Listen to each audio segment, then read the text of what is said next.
Magabasa ko sa Bible verse bahin anang gihimo ni Marcos o kining mga demonyo nga mga senador kini si Chis Escudero. Nagingon sa dinhi sa Proverbs 28. Maingon sa usa ka leon nga nagahulob ug sama sa usa ka uso nga nagasarasay. Ingon niya ang usa ka dautan nga punuan ibabaw sa usa ka kabus nga mga katawhan. Ang prinsipe nga kulang sa salabutan may dako usab nga madaog-daogon apan siya nga nagadumot sa pagkaibog sa salapi nagapalugway sa iyang mga adlaw. Now, dili ta ignorante. I just want to tell you this. Dili ta ignorante. Sige panghimo karon ni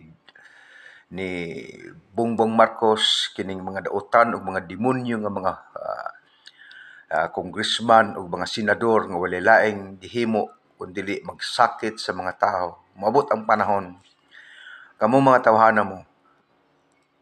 Moabot gyud ang panahon nga inyo rang mabati ang kasakit unya. Daghan ang mga tao nga nagapanunglo ninyo. Daghan ang mga tao nga nasuko ninyo. You are wicked leaders. Chis Escudero, kalami nimong balikason tawhana ka. Purya gaba kang demonyo ka. Ikaw Bongbong Marcos, ikaw Romualdez, kining mga NPA nga mga anak sa demonyo nga matrabaho sa John chapter 10 verse 10 nga ingon nga ang yawa nagapatay, nagapangawat, nagapanglaglag. Mao ning trabaho ninyo mga demonyo. Kamong Castro suko kami sa inyo ha, sultihan ta mo.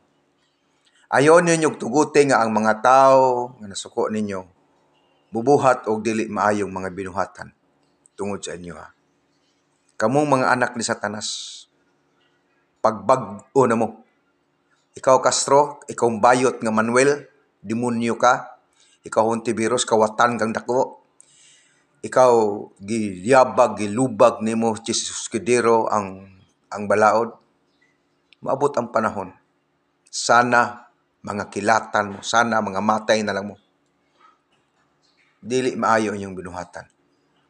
Nagpagamit mo sa demonyo, kamong mga demonyong dagko.